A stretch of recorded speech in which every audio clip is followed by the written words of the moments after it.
Buenas tardes, profe. Espero se encuentre muy bien. A continuación voy a hacer la socialización de la parte 2 de la guía 3. Para esta oportunidad, pues voy a socializar el trabajo de manera individual, dado que pues por varias circunstancias estoy trabajando de manera individual. Bueno, voy a proceder aquí a compartir pantalla para que se vea el ejercicio como tal. Entonces, actualmente yo estoy construyendo una plataforma que le permita a una institución gestionar toda la mesa de ayuda para dar celeridad con este proceso que pues es vital para la empresa. Entonces, inicialmente yo defino acá mi cadena de conexión a el servidor como tal. En esta oportunidad, pues es mi máquina con pues el nombre que yo le tengo asignado ya a la instancia como tal. La base de datos donde voy a almacenar esta información, el usuario y la contraseña. Entonces, esto me va a generar una cadena de conexión al motor de base de datos que necesito. Ya directamente en la base de datos, pues estoy trabajando con base de datos SQL Server. Entonces, una base de datos pues, de Microsoft es bastante robusta y tiene una edición gratuita para pues, un ambiente de desarrollo. Ya directamente acá, una de las validaciones que se tiene que hacer en esta guía, pues es el inicio de sesión. Este inicio de sesión ya viene integrado en SQL Server.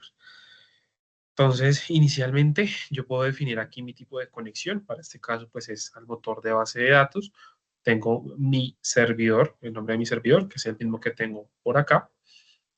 En el código tengo pues el método de autenticación. En esta oportunidad es SQL Server Authentication. Esto me permite tener una seguridad en los objetos y en los datos como tal. El usuario, en esta oportunidad es SA. Este usuario es el que viene por defecto con la base de datos. Y el password también viene por defecto, que sería admin. Este usuario tiene todos los privilegios sobre el motor. Entonces ingreso admin. Adicionalmente, en la parte inferior tengo una información para asociar un certificado de seguridad. Si lo dejo obligatorio, me va a sacar un mensaje indicando que es necesario hacer una certificación o asociar el certificado. Como no lo tengo, lo dejo opcional y ya me puedo conectar. Aquí en la parte izquierda voy a encontrar todos los objetos, una ramificación, donde voy a encontrar inicialmente pues las bases de datos que tengo creadas. La base de datos donde se está trabajando la guía 3 tiene por nombre guía 3, el contenedor, y allí voy a encontrar las tablas que se tienen ya creadas. Voy a encontrar la tabla de cliente, la tabla de ingeniero de soporte, la tabla de respuesta y la tabla de solicitud. ¿Qué voy a encontrar en la tabla de cliente? Voy a encontrar directamente pues el ID. El ID para todas las tablas es la llave primaria que me va a permitir después relacionar estas tablas en otras a través pues, de una llave foránea. Tengo el nombre del cliente, la identificación, la institución y el correo, que conforme vayamos viendo la socialización, se han cambiado algunos datos para proteger cierta información de personal de las instituciones. También defino el tipo de dato. Tengo entero para el ID porque es un número que es incremental y que asigna directamente a la base de datos. El nombre es un string. Tengo definido pues el tipo de dato varchar max, que ya es un dato que tiene configurado SQL Server. Identificación es numérico, una longitud de 10. Institución lo tengo un string con una longitud de 50. Y el correo también tiene una longitud de 50. Si verificamos la tabla de ingeniero de soporte, voy a encontrar una información muy similar. Voy a encontrar el ID, que es la llave primaria, el nombre, el ID del empleado y el área, con sus tipos de datos correspondientes. En respuesta, voy a encontrar el cliente, ingeniero de soporte y solicitud. Aquí tengo enteros porque esta es mi llave foránea que me va a permitir unir las demás tablas en esta tabla de respuesta y de manera clara y oportuna identificar qué respuesta hacía en general. Y por último tengo mi tabla de solicitud. Esta tabla de solicitud voy a encontrar pues información relacionada a la solicitud de soporte del cliente. Ya directamente en los datos, vamos aquí a listarlos. Voy a consultar los datos que se han almacenado en el ambiente de pruebas que se ha venido construyendo el sistema. Mi primera tabla va a ser cliente. Mi segunda tabla es ingeniero de soporte. Tenemos la tabla de respuesta. Y por último, la tabla de solicitud. Al ejecutarlas independientemente, voy a visualizar los datos de cada tabla. La primera va a ser la tabla de clientes. La segunda va a ser la tabla de ingenieros. La tercera es tabla de respuestas y por último la tabla de la solicitud. Entonces, para hacer la unión de la tabla de respuestas, por ejemplo, voy a ejecutar solamente la tabla de respuestas. Quiero identificar el cliente, el ingeniero de soporte y la solicitud que se trabaja. Entonces, para esto vamos a hacer una unión entre tablas utilizando las llaves foráneas que están en la tabla respuesta. Inicialmente, inicio con la tabla del cliente para identificar qué cliente es. Entonces, voy a unir la tabla del cliente con la tabla de respuesta cada vez que cliente, que el ID de cliente esté alojado en la tabla de respuestas.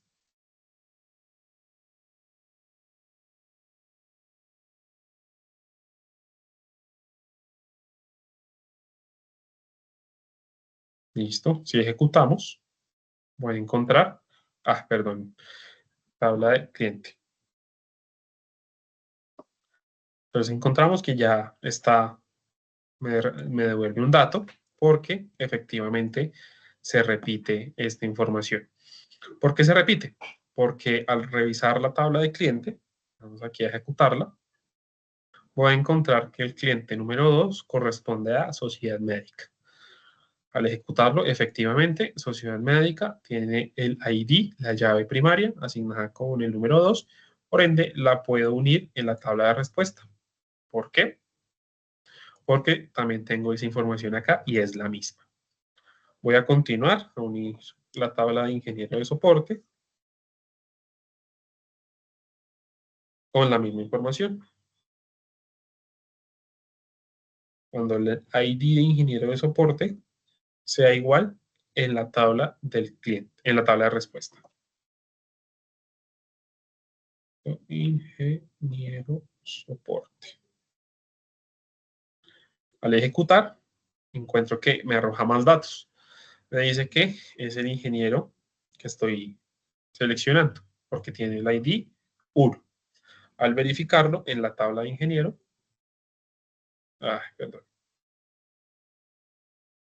voy a encontrar que el ID 1 corresponde al ingeniero que me está listando la consulta, que es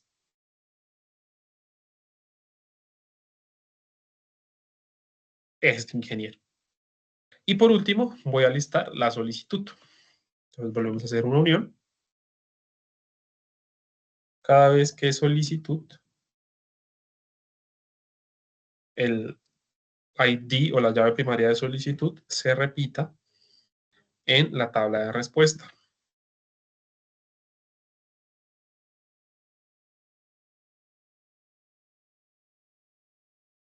Al ejecutar, voy a encontrar la relación de todas las tablas en una sola consulta. Vamos a encontrar pues, el ID de solicitud, una descripción, cuándo se creó, una prioridad y demás datos que se están trabajando.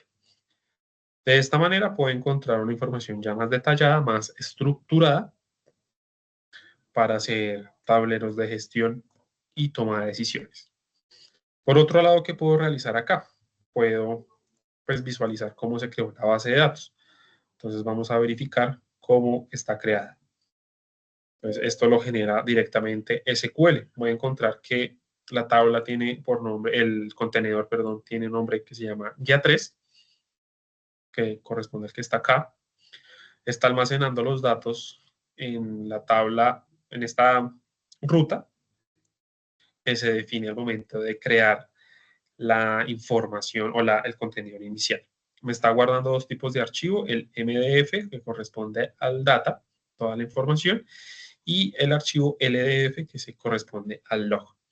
Estos son archivos y extensiones propias de SQL Server, y allí voy a encontrar toda esa información. Lo demás que estoy acá listando es información directa de SQL Server.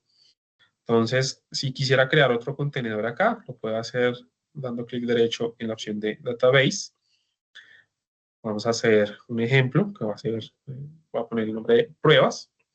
Esta es la información donde va a guardar el data y el log, definidas pues en las rutas que se visualizan en la parte trasera de la pantalla. Vamos a crear nuestro contenedor de manera muy sencilla. Y ahora voy a ejecutar el script de las tablas que se crearon previamente. Entonces voy a hacer la demostración con la tabla de cliente. Vamos a visualizar cuál es la consulta que se generó para crear la tabla clientes. Entonces, inicialmente el aplicativo o SQL Server me dice que está apuntando al contenedor guía 3, en donde se creó pues la tabla cliente con los siguientes datos. Vamos a visualizar que el ID es una tabla única, es una columna única, perdón, es la llave primaria de esta tabla y no se va a repetir. Además que no acepta nulos. Es decir, que siempre el sistema, hablo de SQL Server, va a generar este número incremental y único para cada cliente. ¿Cómo lo podemos observar? En la tabla de cliente. Es un número único que no se repite por ningún cliente. Encontramos el nombre, que pues es un string, la identificación, que es numérica y tiene una longitud de 10. La institución también tiene una longitud de 10 y es alfanumérico. Correo también puede ser alfanumérico y tiene una longitud de 50. Si yo ejecuto esta consulta en la base de datos que acabamos de crear, que se llama pruebas, vamos a ubicar en pruebas, tablas, voy a encontrar que no tiene ninguna tabla creada. Voy a crear esta misma tabla en la base de datos de pruebas. Entonces, usamos pruebas, ejecutamos la consulta, se completa de manera satisfactoria y al refrescar nuevamente, voy a desconectarme para que tome los cambios. Iniciamos sesión. Voy a encontrar que en la tabla, en la base de datos pruebas, en tablas, voy a encontrar que ya está creada la tabla de cliente con la misma información. Vamos a hacer la comparación. En diseño, voy a encontrar que tenemos el ID, el nombre, identificación, institución y correo con la misma información. Al igual que como está en el script para crear como tal la tabla. De esta manera, pues puedo probar que el script funciona, se genera de manera correcta y se puede replicar en diferentes contenedores. Esa sería mi intervención para la guía 3, profe. Espero que haya sido claro y daré por finalizado la grabación que se está adelantando. Muchas gracias por su atención.